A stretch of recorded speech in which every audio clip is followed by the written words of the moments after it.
Hey guys, so after I finished the Titan video, I decided to take a day and just mill around for a little bit. I was really tired, I didn't get much sleep on Sunday night.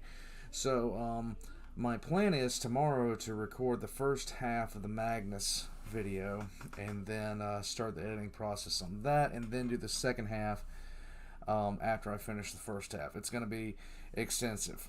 But in any case, the next video that we're watching today is called Betrayal in Istvork 5. And this is the Emperor series by Noman. Not much else to say about it.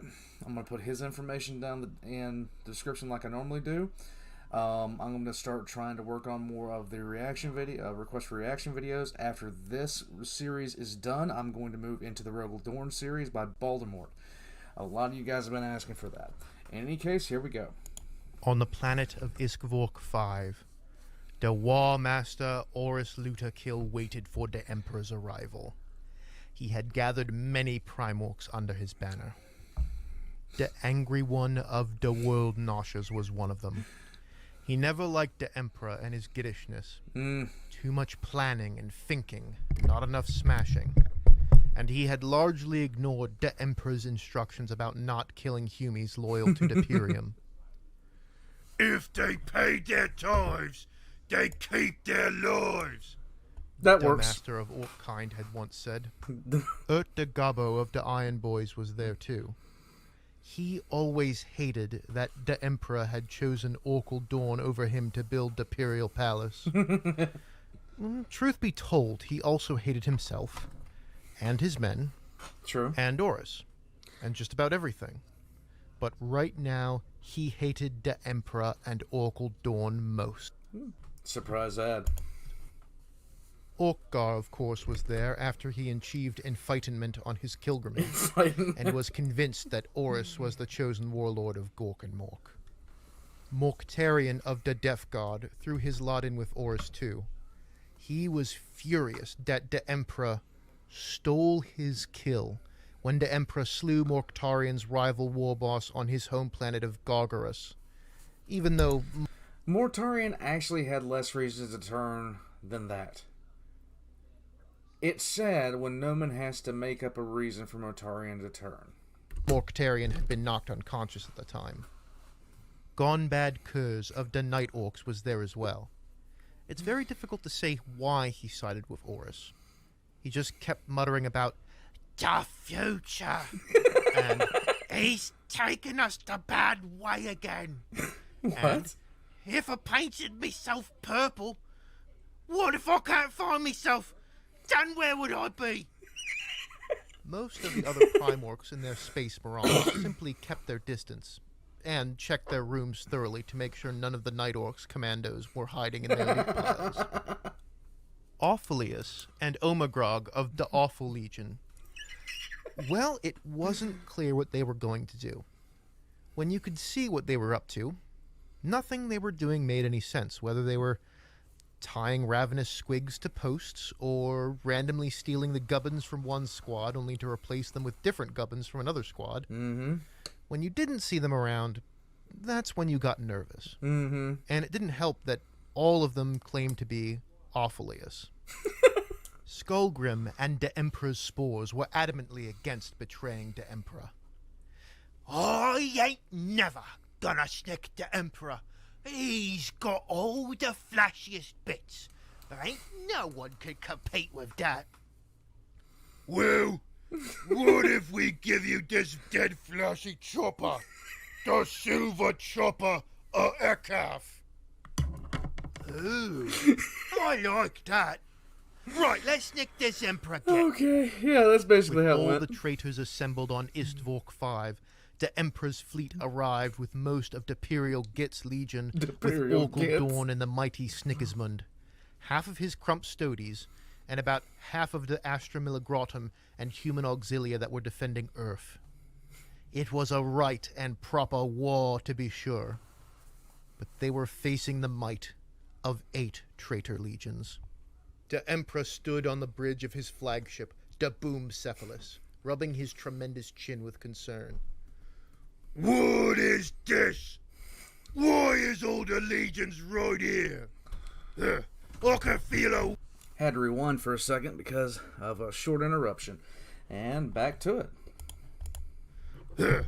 I can feel a war coming off that planet like nothing else. Why ain't they all on the Green Crusade? Because they is right here, Emperor. That is why they are not on crusade. Really? Shut it, Oracle! Emperor, we have a small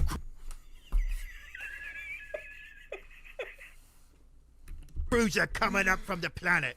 Look shot up to Zog. They's trying to talk to us. Put 'em through.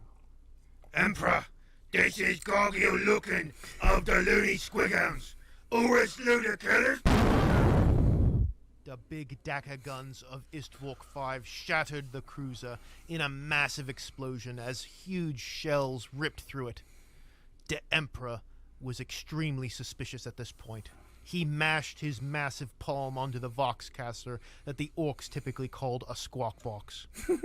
Urus, what the zog is going on? Why's you shooting at one of your own boys? Why's you got all these gits mobbed up on Wood Planet? Another Ed. Hey, Emperor, calm yourself. You told me to keep an eye out for traitor gits. Gargiel Lucan was a git trying to sneak away. I brought all the boys together to make sure there weren't no gits among them. Why don't you come on down and let's have a gob about these traitor gits? I'll get a shuttle and I'll be down. The Emperor cut off the squawk box. I do not like this, Emperor. I sense deception. For once, Deception. you ain't talking out your backside, Oracle. Backsides, if you say backsides cannot talk, I'm gonna shove you up the backside of a squigoff. No, you're right. Something stinks here. Send out the Astromilagrum to check that wreckage. Me space morons is dead on. Maybe they can find some boys still alive and floating out there. I want to see what this Gargiel wanted to say. The Emperor turned the squawk box back on. We's gonna look through the cruiser wreck. Make sure no git survived. I'll be down in one shake of a squig's tail. Got it, Emperor. As Horus cut out his transmission, he looked over to Orkgar and Erebos. Erebos. He's not buying it. Get me cruiser ready. Send in the fleet to crump him. Kill 'em all. Leave the Emperor for me. Morktarian, Gone Bad Kurz, and the Angry One began moving their fleets to surround the Emperor and prevent his escape. As Horus's betrayal began to unfold, the Emperor paced back and forth, waiting for word from the Astromilagrum. He began to feel a strange pressure on his head as the squawk box crackled to life again with Commander Grotanius Pyle's voice. Emperor, we got a couple of live ones out here. They ain't too alive, but they ain't dead yet either. The Emperor rubbed his temples as he could feel his weird boy senses tingling. Yeah, bring him on board real quick. Emperor, the other fleet is moving towards us. As Oracle Dawn said this, an enormous vision of Malkadork appeared on the bridge. He was wreathed in green flame, and there were a dozen of other weird boys channeling the war to make his transmission. Emperor, it's a trap. The cards, it's a trap. You're going into a trap. Behind Malkadork, one of the weird boys' heads exploded from the effort, followed by another. The vision shorted out and went silent. At that moment, the Legion fleets began to fire on the Astromilagrum fleet. The Emperor roared and pounded his fists on the bridge controls, crushing it in one blow. The other orcs on the bridge hoped that wasn't important. Traitors! Ah, that's the doom. That's the fate. They's all gets. The Emperor turned and grabbed his golden skull bucket, his mega armor sealing him inside with a hiss. Oracle, you're in command of the fleet, and a boomcephalus. Where is you going? I'm taking a walk outside. I'm gonna show these gits what real power is. I'm gonna show 'em why I's the Morgazogan Emperor. Morgazogan. Noman do they call me. My mother and my father, and all my comrades as well. Thank you all for listening to this week's episode of De Emperor. If you enjoyed what you heard, then show your loyalty to Deperium by leaving a like and a comment, as it will both... And be sure to do that. I'll be leaving his information down below. My Patreon and my Discord are down below too. Pop on in and say hey to everybody. In any case, I'll catch you guys next time.